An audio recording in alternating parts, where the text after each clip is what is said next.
Bueno, un placer como siempre tener a Beatriz Arlo aquí en Animales Sueltos. ¿No querés café, nada? No, ¿Seguro? ya me han ofrecido profusamente, pero no. Bueno, ¿cómo andás? Bien, ¿Bien? bien, bien. Che, te felicito por lo que ahora vamos a hablar de tu libro, de la intimidad pública. A mí me encantó leerlo así. Lo tengo en fotocopias. Pero no digas cero, no tengo ningún tipo de... Al Pues contrario, sí, le ya. agradezco a la editorial. Pero Tiene una hermosa tapa con un dibujo de Divito. está bien, lo voy a comprar. No quiero ni que me lo manden. En No. serio, Beatriz, yo ya te dije, tengo un anaquel dedicado, tengo todo tu obra. Pero me dio, me, cuando cuando lees algo así en fotocopias, sentís que lo estudias más. Eso es verdad, Te porque juro. uno estudia en fotocopia, sí. Sí, sentí que lo estudias Eso es más. verdad. Hay como, no sé, debe ser algo inconsciente porque en la intimidad pública, ahora vamos a hablar del último trabajo de Beatriz, es una especie de ensayo. Sí, ¿está bien dicho? Es un ensayo, Ensayo, es un son ensayo. ensayos. Ahí habla de lo que es el escándalo, de lo que es habla de los medios en Argentina, en general de cómo encaramos los medios de comunicación, la política, y bueno, salen un montón de preguntas del último libro de Beatriz, pero arranco por eso, porque también le das le das una parte de tu trabajo a la lectura, cómo leer. Eh, ¿Para vos leer en papel es lo mismo que leer en pantalla? ¿Queda igual? Ahora ya sé que no es lo mismo porque lo marcás, pero ¿te queda igual cuando marcás en papel o cuando marcás en el Kindle? En el Kindle es muy difícil marcar, porque vos haces tus tarjetas en el Kindle y separás los párrafos por tarjetas, pero no es lo mismo. Mira, te voy a poner un ejemplo. Suponete que vos estás leyendo una novela que tiene muchísimos personajes y todos aparecen al comienzo de la novela, Lee una novela y todos los personajes aparecen al comienzo de la con novela. sus nombres y apellidos. ¿Tenés un ejemplo en la cabeza? Sí, Tolstoy, una novela rusa. La novela Dale, rusa aparecen personajes de nombres complicadísimos, muchos al comienzo de la novela. Si dale. vos estás leyendo sobre papel, vos haces tric, volvés a la primera página y decís, ah, este era el hermano de fulano y el cuñado que se había peleado con la tía. Dale, En sí. Kindle, vos, al no tener páginas, tenés que volver a lugares leídos. No puedes contextualizar, decís vos. No podés volver tan rápido. A mí me pasó leyendo una novela de Flaubert, Salambó, que es una novela muy difícil y muy complicada, que dije, voy a leerla en Kindle a ver qué pasa. Pero dame un segundo. Yo te leí porque eso está en la intimidad pública. Me fui a buscar Salambó. Encuentro que es una novela ambientada en Cartago, la hija de Amílcar Barca, Sí, señor. mercenarios, luchas contra Roma. ¿Vos creés que yo fui a la biblioteca a buscar historia de Cartago y la historia de Amílcar Barca? Empecé a cliquear como loco en mi tablet y terminé leyendo sobre la historia de los mercenarios de Cartago. Es un Y uso, bueno, es un pero uso entonces tiene una posible. parte buena y una parte mala. Efectivamente, Y llega ahí efectivamente. por vos, te juro, porque fui a buscar digo, Flaubert, contextualicé la época y digo, oh, mirá qué lindo, no lo tenés este libro, plum, plum, plum. Y te llenaste de No, me grabados. llené grabados porque habla mucho de la vestimenta y de la forma y de las modas de Efectivamente. la época de la época cartaginesa. Me volvió loco, entré en imágenes y Sí, entré ahí. seguro. O sea que Kindle te da eso, lo mismo te daría un Kindle, un simulador Kindle en una Sí, computadora. puede ser que estamos hablando de cualquiera que tenga Este, una tablet o que sin tenga duda. una computadora. Yo creo que uno lee en todas las plataformas, digamos. Hay textos que se resisten a algunas plataformas. Los textos como Salambó, por ejemplo, que es una novela histórica. Si vos has dado una visión de Salambó, que es una novela histórica con mucha guerra, una Sí, novela de acción. yo no lo vi la acción, sí. Es una novela como de acción. En vez de ser de anticipación, es de retro, digamos. Pero es una novela de acción. Ahora, tiene otras cosas que a lo mejor no fueron escritas para que uno vaya rápido, ni se salga de la frase. Que eso es lo que uno tiende a hacer cuando lee en pantalla, que es abandonar la frase. Pará. Cuando uno lee en pantalla, no entiendo qué es Y abandonar la abandona, frase. y porque se llama surfear.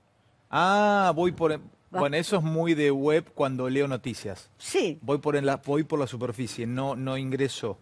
pero siempre esa lectura tiene algo de superficie. ¿Vos creés que, a ver, está en tu último trabajo, pero te lo pregunto porque me pareció muy interesante. ¿Vos creés que cada estilo literario tiene, como si fuese una autopista, cada autopista o cada ruta tiene una velocidad máxima? ¿Cada género literario tiene una velocidad de lectura? Tal cual. A ver. Vos lo has dicho. Quizás novelas del siglo XIX, como las de Flaubert que estamos hablando, te requieran que vos te quedes en la frase, que vos vayas y vengas. No todas las novelas del siglo XIX, estamos hablando de Salambó, digamos. Ujú. La poesía, por ejemplo, para dar otro ejemplo y salir de las novelas, ¿La poesía es más lenta que la prosa o más rápida que la prosa? puede ser más lenta o puede ser más rápida, porque si vos la empezás a medir y a dar el ritmo, puede ser rápida, Sí. pero se adapta muy bien a Kindle, por ejemplo. ¿Por qué? Porque en general no hay poesías de 5 pantallas, No hay poesías que duren 5 pantallas. La poesía, perdón, la poesía se compone de versos? Sí, Porque ahí también leí, aprendí de tu mano que el soneto, por ejemplo, tiene 14 versos. exactamente, eso es menos de una pantalla. Un soneto tiene 14 versos. 14 Y versos. una oda, Una oda es de duración indefinida. Una oda sonaste, porque podés tener muchas pero la pantallas. oda tiene que tener sí o sí verso. La oda, la más contemporánea, si a alguien se le ocurre escribirla, no, pero las clásicas tenían o verso o ritmo. ¿Y cuál es una oda clásica? La oda a los ganados y a las mieses de Lugones. ¿Esa es una oda clásica? Es una oda moderna, clásica, en el sentido de que Lugones se planta y empieza a cantar la Argentina y entonces pasa por todos los climas, por todos los cultivos, por todos los animales, por todas las vacas, por todos los bueyes, En por la todas las oda cabras. homenajeás, no puedes criticar a la oda, no puedes bajar línea en la oda. Homenajeas y se supone que cuando bajás línea, esa línea no queda evidente, no es como una sátira, que la línea quedaría evidente. Tanto Lugones como Darío, que eran contemporáneos, en 1910, cuando vino el centenario de la independencia argentina, ambos escribieron odas a la Argentina. Y en general eso es leído como un homenaje, ¿Qué? los dos. ¿Darío? Rubén Darío, ¿Rubén Darío sí. le escribió una oda a la Argentina? Sí, señor, porque él escribía en La Nación y porque era el público argentino era un público amplio, amplio en el sentido cuantitativo y por tanto lo circulaba mucho Darío, publicaba sus artículos en La Nación. Darío era periodista, no solamente poeta, sino que era un gran periodista y por tanto le escribió una oda a la Argentina que salió publicada en La Nación. Son las 2 odas que tiene la Argentina para su primer centenario de la independencia, que es un lujo. Mirá vos, el primer centenario de la independencia. Ahora, sé que vos estás entrenada para leer, si quisieras leer rápido, podés leerlo, ¿viste? Captando nombres propios en una página, leyendo en Exacto. diagonal, como el tronco de un texto. Y hoy es todo muy veloz, muy rápido. En el celular yo cargo mis resultados e incluso cuando voy leyendo, está bien, no voy a ir a buscar un ensayo en Twitter o en Facebook. Pero ¿no habrá que rendirse ante eso, Beatriz? Los que nos están viendo que tienen 19, 20 años, ¿cómo será cuando lean dentro de 20 o dentro de 15? Una cosa es leer en un tren transiberiano a Tolstoy y otra cosa es leerlo hoy, ¿viste? Sin ¿Cómo duda. haces? Y es probable que hoy no se lea. ¿Es Hoy probable alguien que hoy no se lea? que hoy no se lea, alguien que tiene 19 años, no me lo imagino haciendo lo que yo hice cuando cayó en mis manos Ana Karenina. ¿Qué hiciste cuando cayó en tus manos Ana Karenina? Pedí médico, Dale. juro, pedí médico. ¿Cómo? Pedí médico al trabajo. ¿Pediste médico al Y trabajo? fingí una... ¿Porque no podías dejar de leerla? no podía dejar de leerla. ¿Pero qué Eh, te impactó de esa obra? Es la historia de un adulterio, pero al mismo tiempo es la historia de la clase alta, está narrada en un marco de clase alta rusa. Es hermoso que te haya pasado eso. Hoy se pide médico para completar una maratón de series. Alguno te lo puede pedir. Y bueno, Es muy loco. la Vos lo ficción te pediste con agarra, Ana Karenina. la ficción te agarra, Claro, la ficción te toma. la Sí, ficción sí, te sí. toma, La en ficción te efecto. toma. Ujú. De la novela histórica, ¿qué piensas? Ahora hablo un poco del país y otras cosas, te quiero aprovechar pasándote por distintos temas.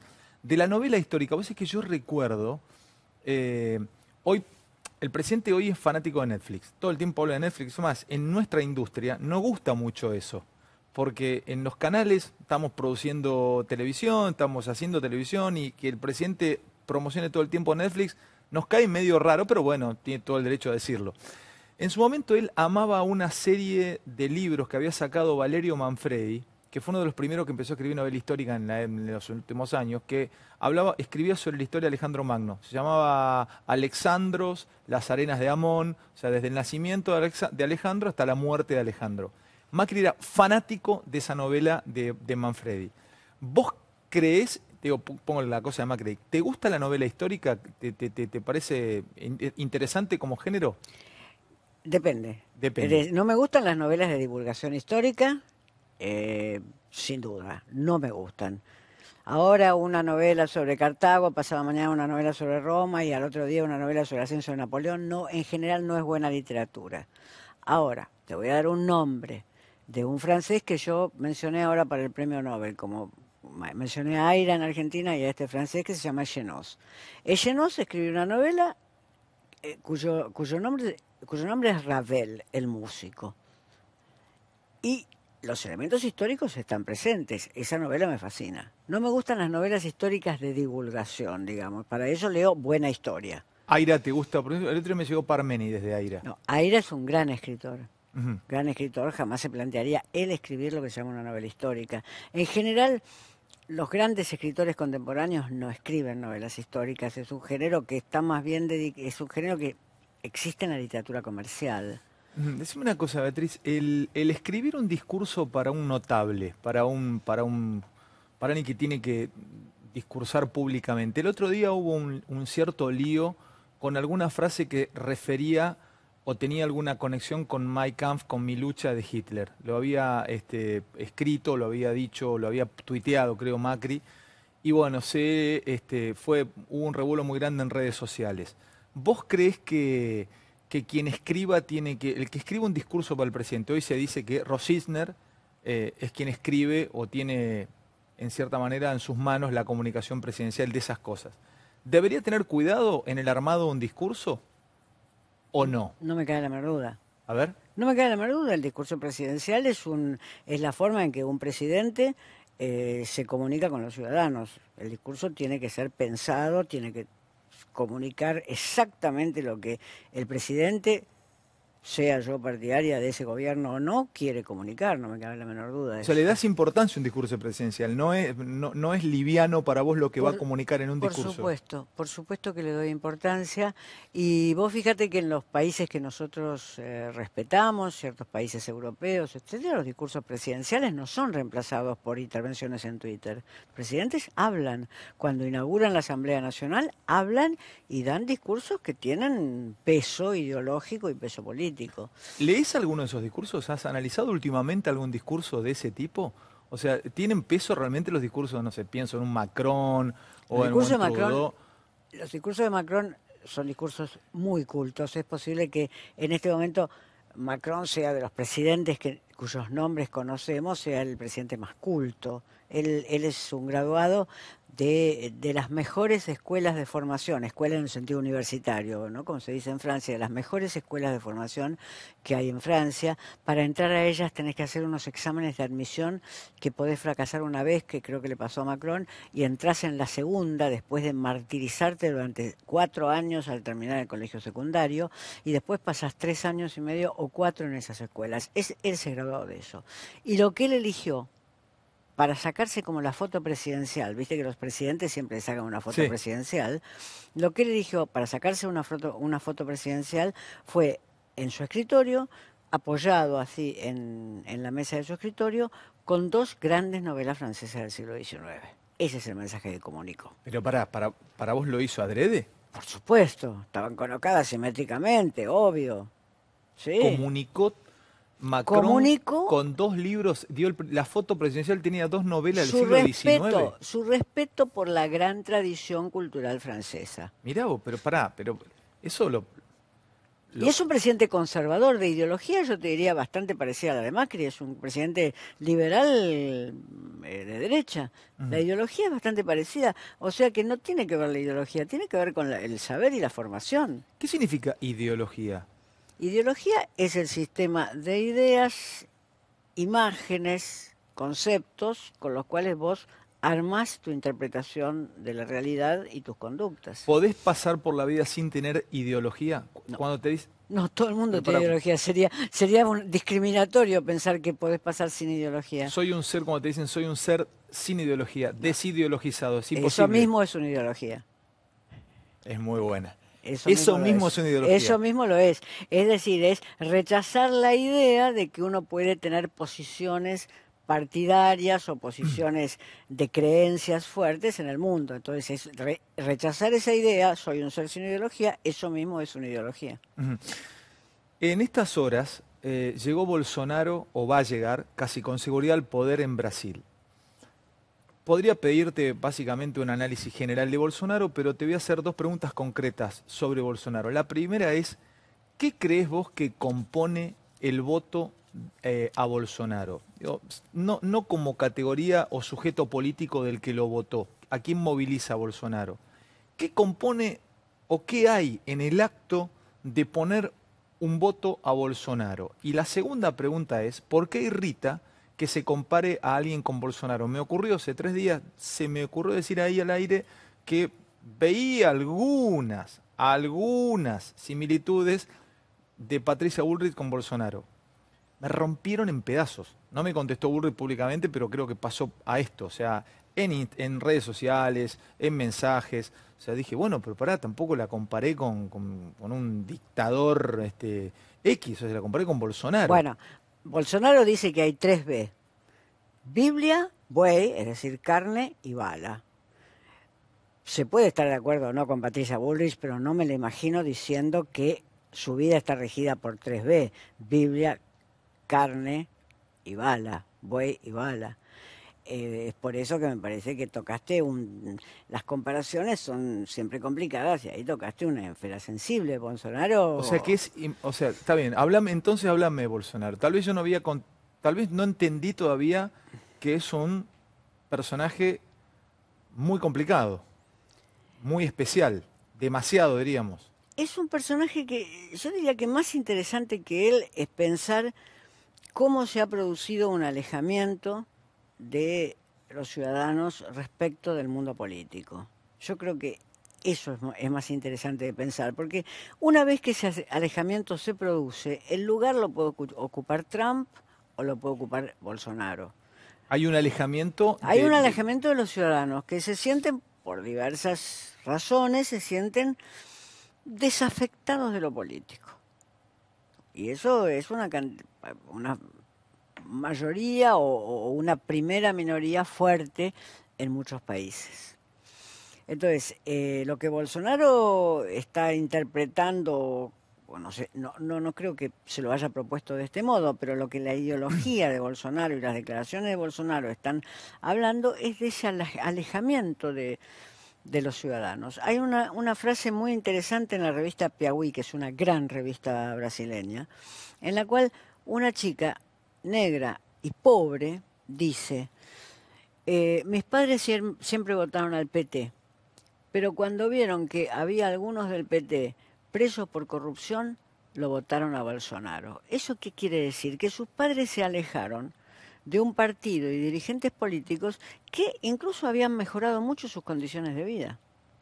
Los de esta gente pobre, ¿Y qué digamos. los alejó? ¿La corrupción? En el caso que dice esta chica, dice la corrupción. Es decir, hay varios motivos, caminos por los cuales la gente se aleja del mundo político o lo repudia. Te voy a decir una frase bien argentina. Subís a un taxi, lo primero que dice el taxista es: los políticos vienen todos para llenarse, vienen o no. Sí. Bah. Eso quiere decir un desafecto de la política. Hay una pérdida de afecto de la gente para con la política. De afecciones, de afecciones hacia la política. Y ese espacio lo llenan algunos. Ahora, en Brasil hay ahí un corrimiento, mucho votante del PT dejó de votarlo y lo votó a Bolsonaro, porque tenía muchos más votos que los perdió. Acá todavía hay un 27, 30 o 32%, si querés cenarlo en 30 o cerrarlo en 30, que va a votar al kirchnerismo con los ojos cerrados, por más que les demuestren día a día que tenían bolso, que se la chorearon toda. Entonces, ¿cuál es la diferencia ahí? ¿Por qué Yo acá creo se que hay piensa? una diferencia, A ver. pero es una hipótesis que no te puedo fundamentar hoy. Dale. El gobierno de Lula subió a las capas medias a decenas de millones de brasileños. Sí, dale, te Lo sigo. subió a las capas medias. Sí. En cuanto vos perteneces a las capas medias, te sentís más libre respecto de la política. Podés elegir mejor. Ah, Podés elegir, no mejor, podés elegir peor también, pero quiero decir, cuando subís a la capa a las media, le capas hablás medias, desde lo económico. claro, cuando Lula lo sube a las capas medias, Alguien que estaba en la que clase baja estaba lo sube a la en clase media, dale. a Sí. decenas de millones. Cuando vos empezás a integrarte de esa clase, no necesariamente vas a ir a agradecer a a quien hizo esa movida. Esas lealtades suceden más en los sectores muy populares y por eso Cristina conserva en los sectores muy populares esa lealtad de los cinturones que rodean Buenos Aires, etcétera. Pero las capas medias, con toda la razón del mundo, se sienten más libres. Pero ¿y por qué las capas medias, por lo menos vuelvo a la Argentina, no? ¿Por qué no termina de haber nunca afecto entre la clase media o la capa media y Cristina? ¿Viste? Nunca pudo conectar un Bueno, afecto sí, ahí. hay un sector que no es despreciable, es decir, lo que Cristina, cuando Cristina dice expresar una tendencia progresista, antiimperialista, etcétera, dentro del Partido Justicialista y ahora en Unidad Ciudadana, hay sectores de capas medias que eso pueden recibirlo. En realidad, los intelectuales que tiene Cristina alrededor, Carta Abierta, por ejemplo, acaban de sacar una carta, la carta número 26, o sea que han durado, y justifican lo de la corrupción como una falsedad de los medios de comunicación y afirman los progresos que se lograron durante el gobierno de Cristina.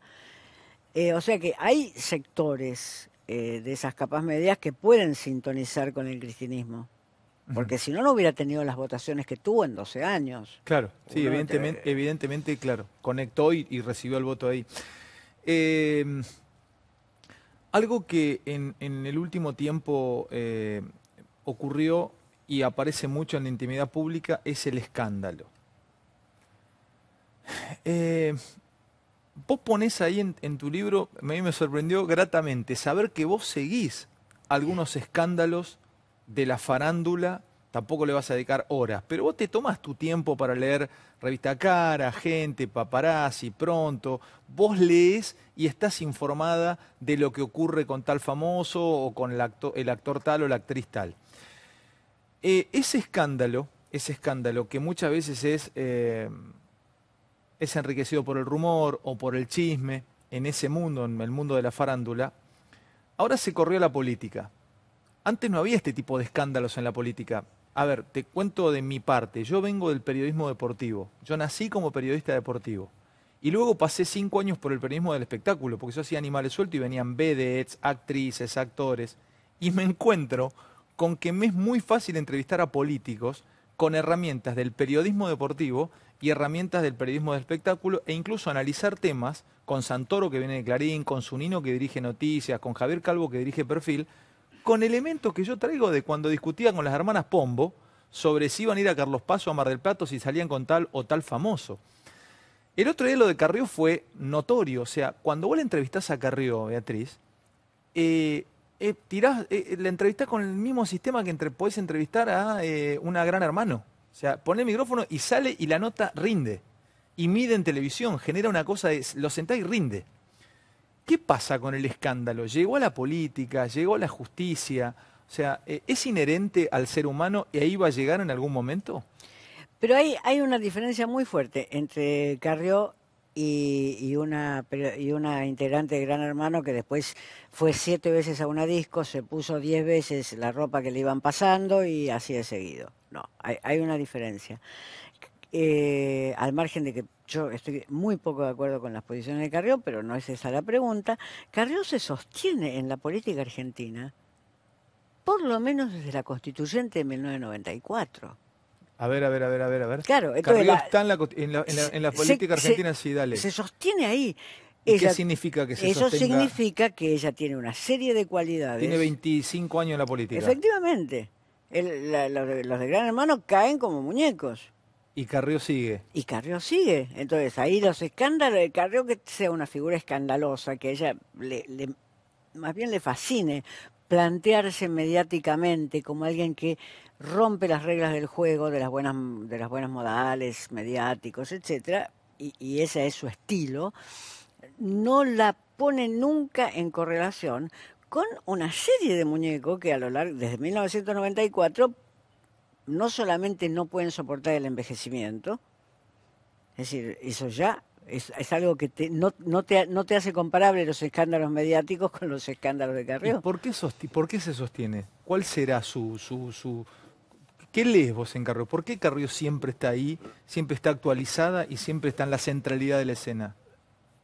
Yo creo que es que no le puedes hacer zapping en el siguiente sentido, no que es una gran oradora, sino que es una gran constructora de frases de gran impacto. Pará, no es una gran oradora, pero logra construir frases de gran De gran impacto. impacto.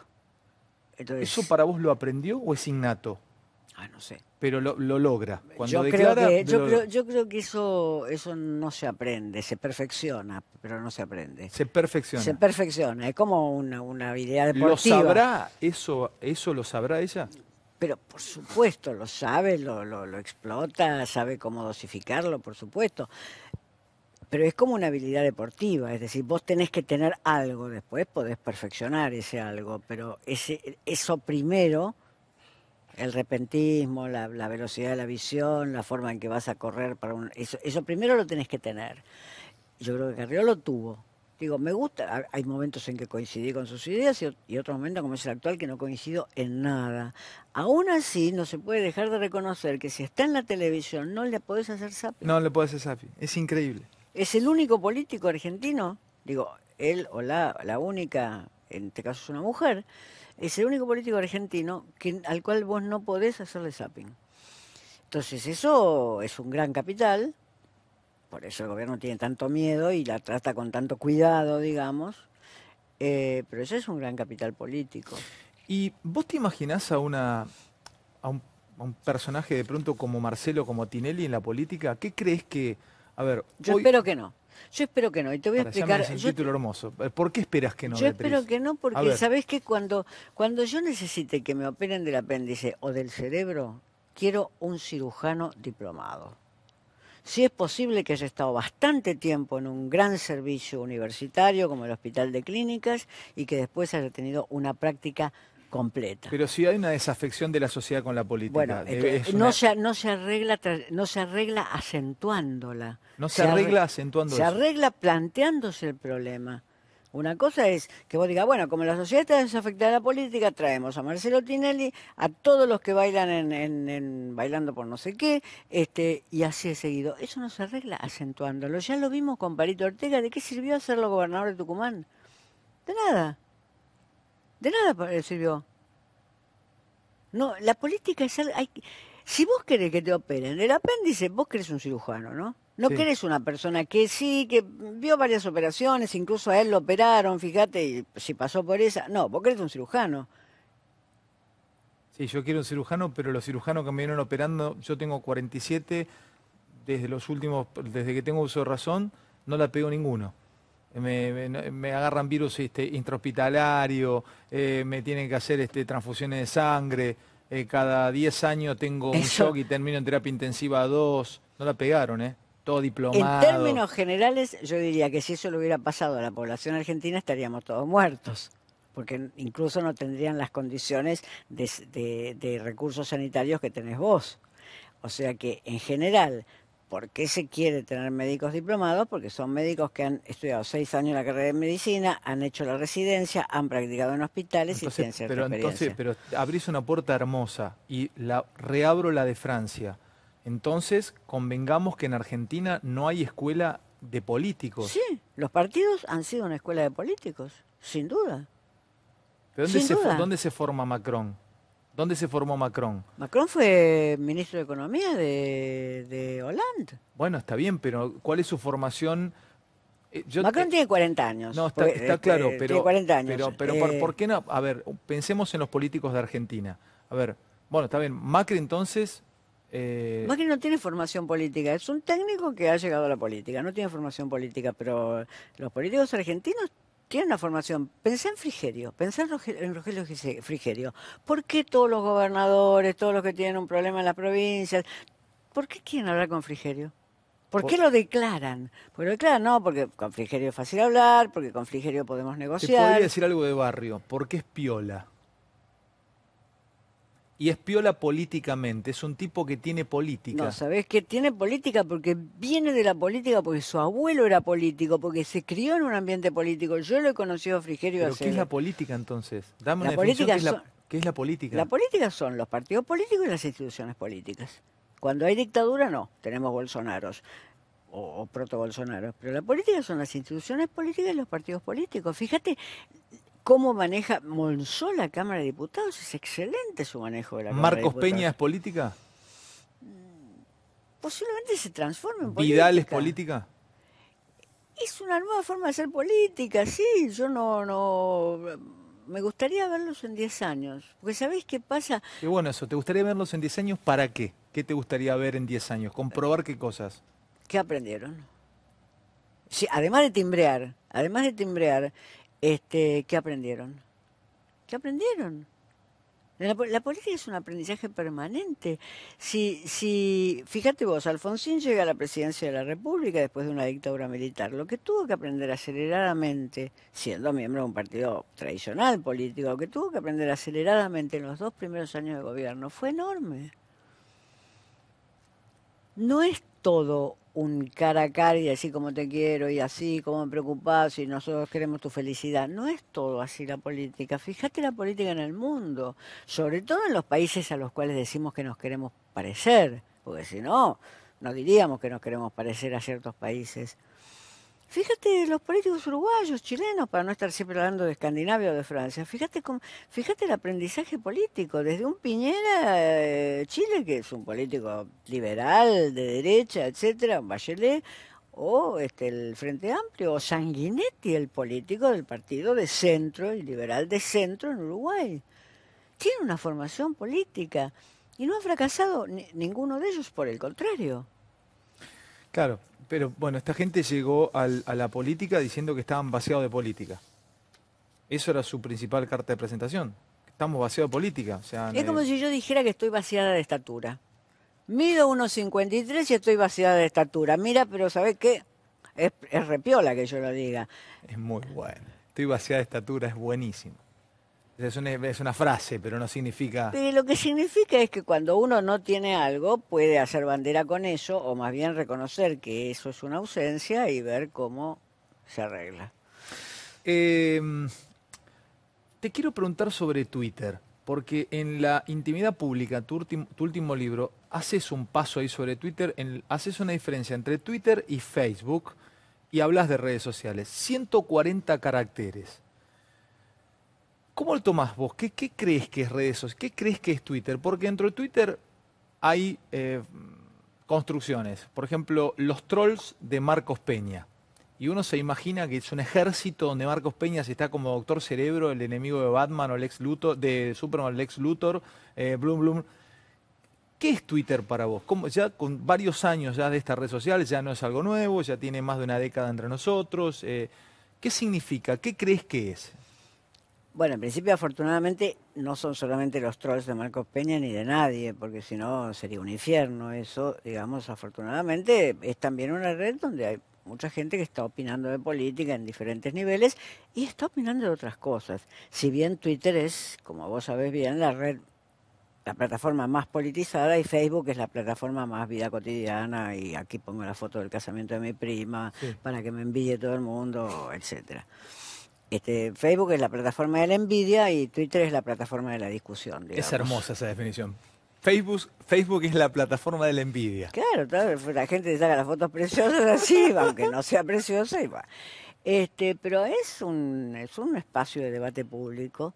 Eh, Personalmente diría que los políticos con responsabilidades de gobierno tendrían que ser muy prudentes. Yo creo que ¿En Twitter? en Twitter, para no bajar sus líneas de gobierno en Twitter, sino bajarlas de manera más pública y discursiva.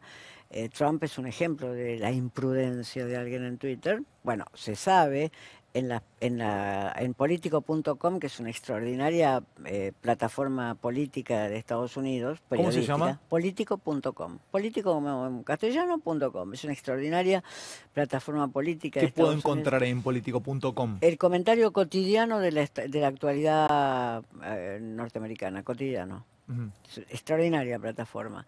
Bueno, ahí vos podés leer que a Trump le sacan el celular cuando pueden. Dale, ¿le sacan el celular a lo que están alrededor? Sí, y mira que en Estados Unidos se chequean las noticias, aunque estén en la web, se chequean. No es que se le Sí, roban bueno, no se lo roban todo el día, pero quiero decir, prefieren no verlo con el celular cerca. porque el tipo puede llegar a tuitear algo. Tuitea barbaridades de manera permanente. Pero ¿no está bueno eso? Que se abran y que tuiteen y ver lo que son realmente. No, no está bueno. Yo no quiero ver lo que es Macri realmente como no quise ver lo que son. No, yo quiero ver lo que son políticamente. Es decir, quiero ver si son honestos, quiero ver si son inteligentes, quiero ver si tienen un Pero no va programa. unido eso, Beatriz. No, no. A ver, ¿por qué escindir de cómo es el tipo políticamente a cómo es el tipo? Por ahí no tiene dos caras, es lo mismo. Pero Si es un guacho políticamente, tal vez un guacho sí, en la pero vida no, yo personal. creo que te da lo que vos podés ver de un político en Twitter no es aquello con lo cual vos podés forjar realmente una opinión fundada, me parece a mí. A lo mejor dentro de 20 años sea el único lugar donde vos puedas forjar una opinión fundada, pero por el momento no. Por el momento los políticos que yo conozco, incluso los de ultraderecha, no se manejan con Twitter. ¿Vos leíste los Twitter de la primera ministra alemana? No, De Merkel no. no. No. Y es una ministra que ahora no le está yendo mal después de 12 años. Alemania es el cuarto país del mundo. Desocupación invisible, etcétera. Inflación, bueno, por supuesto no la conocen los 2% que conoce todo país. No se maneja por Twitter. Hacen las asambleas del partido. Si a ella la desalojan ahora de la Cancillería, es decir, de ser primer ministra, Cancillería lo llaman en Alemania, va a ser porque su partido le está retirando la confianza, porque cree que alguien más joven que ella y que no haya tenido la crisis de los inmigrados, funcionan partidos. No querés que funcionen partidos, andate a Rusia. Si no te gustan los partidos, andate a Rusia. Ahí estás bárbaro. No tenés partido, Putin hace track, lo que quiere. Si vos no querés, pero en los países que vos admirás, en general tenés partidos. En general tenés partidos. Si no, preguntale a los uruguayos, preguntale a los chilenos, para no empezar a hablar de la Escandinavia, digamos. Estábamos hablando recién de literatura, vuelvo un segundo a algo que vos siempre referís, que es que hay que tener entrenamiento cultural. Te leí en tu último trabajo que así como hay un entrenamiento deportivo, también hay un entrenamiento cultural. Sí, y me sorprendió leer que los populismos no son muy adeptos al entrenamiento cultural. En mi cabeza tenía que al contrario, que los populismos eran más cercanos más cercanos a la cultura, pero bueno, me imaginé populismos más de izquierda. Pero no sé, te lo pregunto y te quiero consultar al respecto. ¿Qué es primero un populismo?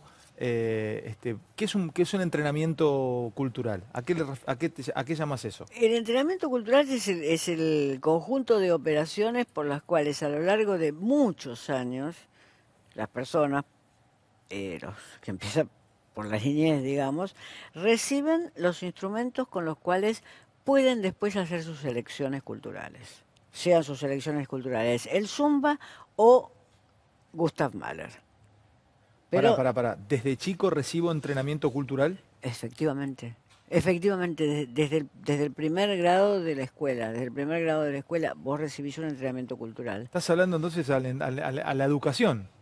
La educación y todas las disposiciones que rodean a la educación, es decir, no es solamente educación, son los lugares en los barrios a los cuales una familia puede acudir, no es solo la educación, son los paseos que una familia o que una mujer o un hombre, porque ya familia mucho no podemos hablar, pero que una mujer o un hombre puede llevar a sus hijos, son la cercanía que pueden tener para conocer alguna vez un teatro. El otro día me pasó una cosa muy extraordinaria que la cuento porque quedé sorprendida. Cuando digo qué instrumentos tiene qué qué dispositivo cultural tiene que haber. Estaba en un teatro de esos que se llaman alternativos, y como una gracia, la persona que pidió que se apagaran los teléfonos, etcétera, preguntó, ¿alguien viene por primera vez al teatro? Y yo dije, ¿qué pregunta? A este teatro nadie viene por primera vez. Y de repente una mujer de 40 años levantó la mano.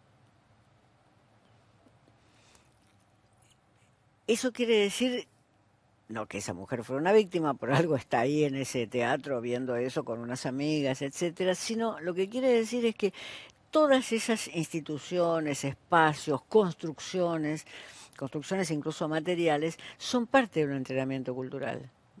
Eso no te obliga a ir después a ellas, pero tenés que tenerlas en una cierta relación de proximidad. Y todo país debe hacer o hacer hincapié en tener buen entrenamiento cultural. Todo país, a veces el mercado es tan poderoso que el Estado interviene de manera más atenuada, digamos. Todo país en general lo que tiene es una educación que se proyecta hacia las zonas donde hay dispositivos culturales. Eh, no te, Todo país que quiera una población que esté en condiciones, no te diría ni siquiera de pensar, que esté en condiciones de gozar. Me quedan 3, 4 minutos, se nos fueron casi 50 minutos de charla, es increíble cómo vuela cuando conversamos.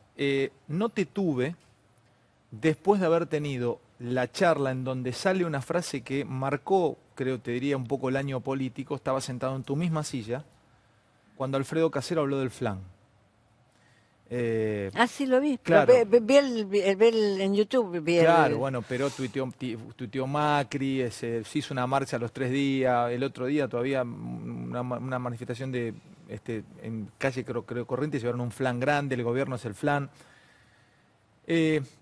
¿Qué te parece a vos que de pronto una frasecita como esa, quiero flan, queremos flan, flan, flan, flan, no sé si vos la pudiste observar en profundidad, ¿qué te parece lo que dijo Casero al respecto? ¿Por qué indignó a medio país y por qué aplaudió la otra mitad del país? Porque uno puede fácilmente identificarse con esa frase, es fácil de identificación. ¿Por qué?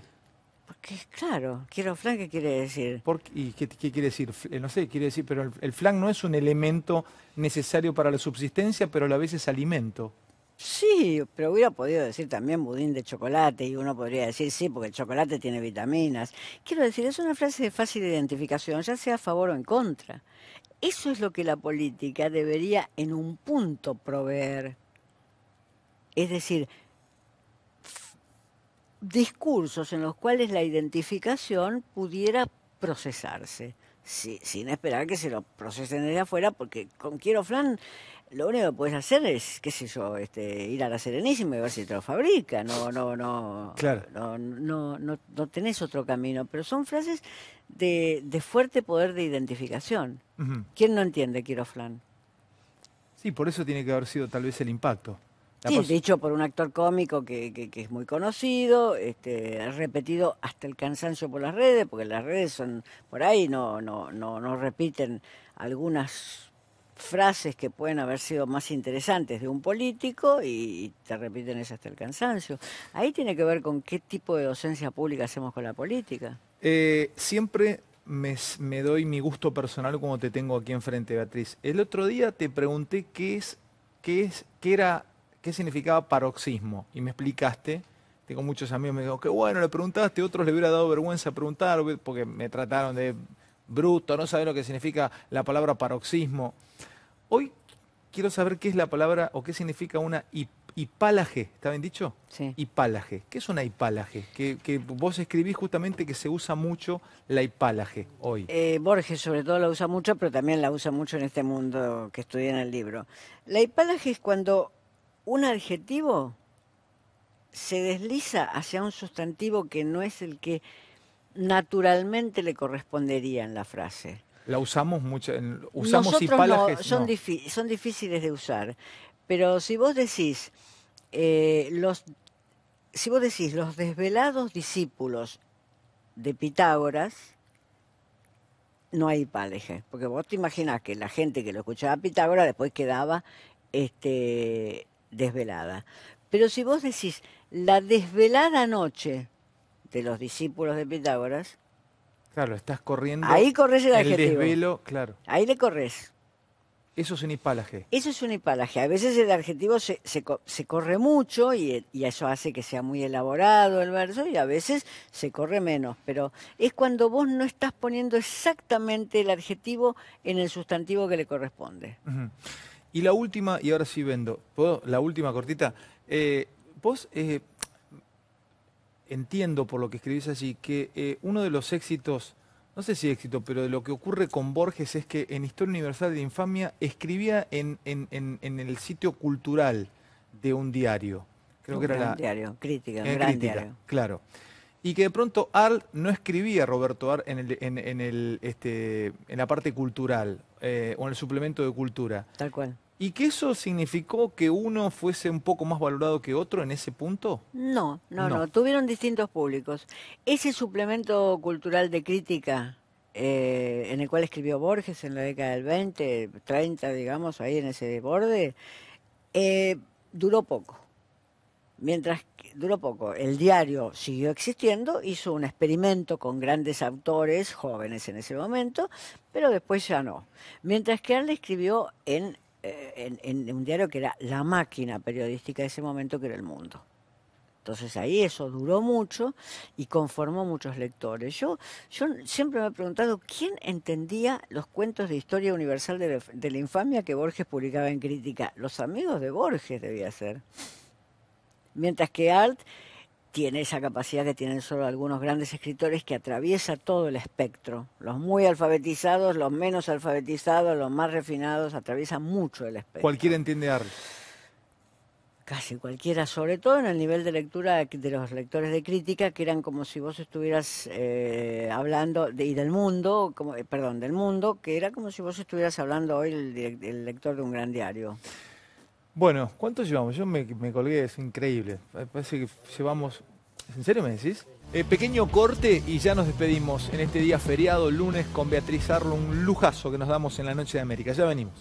¿Vos creés en que todo se puede divulgar? Por ejemplo, el otro día escuchaba a José Pablo Feynman que criticaba a Byung-Chul Han, lo tengo que anotar porque no me lo acuerdo nunca, viste que escribe sobre el biopoder, el eros y lo político, es un filósofo coreano. Sí. Bueno, y hace libros, escribe libros pequeños y de divulgación filosófica. Y Feynman lo rompió un pedazo, lo escuché en un programa de radio de José Pablo y decía que es imposible divulgar todo, que hay cosas que no se pueden divulgar. ¿Vos creés que hay cosas que no se pueden divulgar y merecen más tiempo o todo es divulgable? Yo creo que hay cosas que no se pueden divulgar y merecen más tiempo. Te voy a Ajá. dar un ejemplo. Para leer el primer tomo del Capital necesitas leer La lógica de Hegel. Ahora, después yo te puedo explicar rápidamente, o cualquiera que haya pasado por eso, te puede explicar rápidamente la plusvalía y la explotación. Pero para leer eso vos necesitas una masa de lecturas muy Y fuerte. para leer a Hegel, ¿qué necesito? Romperte la cabeza, tener un buen amigo, a mí me lo enseñó Jorge Dotti, un filósofo que murió hace muy poco tiempo, romperte la cabeza y tener un buen amigo que te lo enseñe. No puedes entrar a Hegel si alguien no te lo enseña. Muy difícil si alguien de filosofía no te lo enseña. O sea que hay cosas que sí, son obstáculos, son obstáculos. O sea, que alguien que quiera agarrar Hegel esta noche y empezar a estudiarlo, No puede. ¿no lo tiene aprendido para el miércoles? Ojalá tuviera aprendido la primera frase. No. Ya venimos y nos despedimos con Beatriz, dale. Bueno, te felicito nuevamente por La intimidad pública, es el último libro de Beatriz.